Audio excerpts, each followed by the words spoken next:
You know, they've got 60 more days to go easy, and you're getting into the frost state there. The roundtable discussion. In the heartland of America, it is often a source of information, a way for farmers to keep up on crop conditions in their neighbor's field. But in a world where agricultural trade encompasses the globe, it falls far short of any real value. These people are in search of a broader perspective.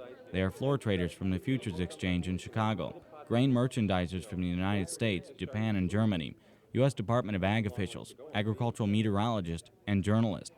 The one common thread they share is a desire for more information on the American corn crop. But sitting around a table is not how they have come by such valuable information. They are AgriVisor Crop Tour scouts and have spent the day on the road and in the cornfield gathering vital statistics on the 1989 corn crop. Our starting spot with that one, we won't count that one, we'll start with this plant. If you'll hold that tape measure, I'll sing out when we got 17.5.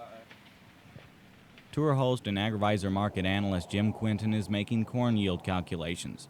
To ensure randomness, the calculations are made the same distance into the field each stop, 36 paces in from the edge. He lays off a one-row strip, equal to 1/1000th of an acre.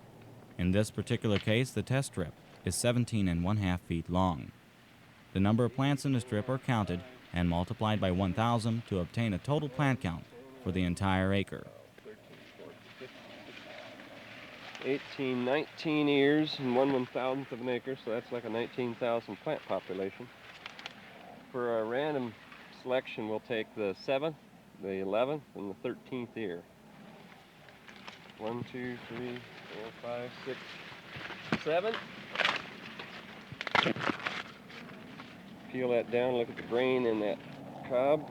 The number of ears on the plants are counted, and then once again, to ensure randomness, the same ear numbers from each strip are taken for the final counts in the yield calculations. 8, 9, 10, number 11.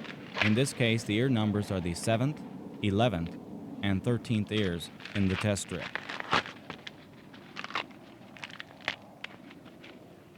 And now number 13. These are 3 randomly selected ears in the sample. And this one is 2, 4, 6, 8, 10, 12, 14, 18. So we got 18, 18, and 16. That's an average of 17.3.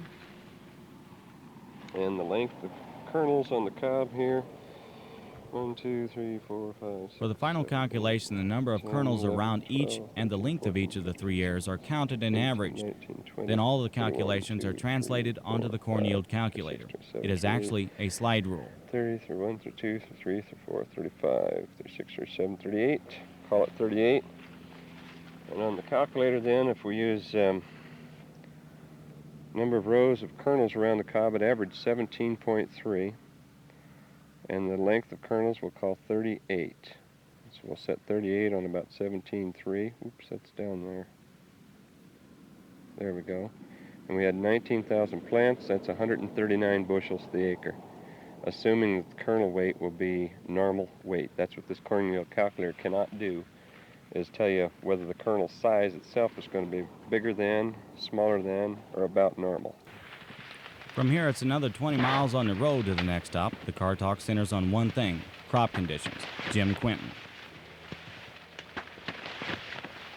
Okay, if dry matter accumulates in the corn kernel at the rate of 10% or 1% per day for the first 10 days, 2% per day for the next 40 after pollination, and then 1% per day for the final 10 days, that'd be 60 days span to have 100% dry matter accumulation from pollination to black layer formation. If this corn is pollinated on August 20th, and you got a killing freeze on September 30th, you would be at the 70 percentile of dry matter accumulation when the day the corn plant died. If that calculated yield for that spot was 192 bushels, that'd cut you down to 130 bushels of yield right then and there, overnight. That's all that field would have. And it'd be 130 bushels of some of the most ungodly crap you ever took to an elevator.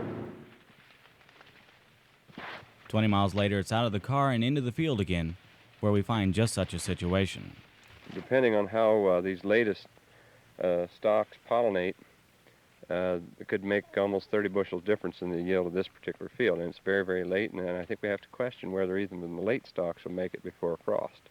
As you come up on the field from the road in here, this field looks like a good field. If you're just driving by it, I mean, it's probably 12 feet tall or better, and green as can be, and there's plenty of moisture out here.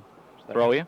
Well, that's the old windshield method. And the old windshield method is okay for vegetative matter, but it's not okay for counting grain.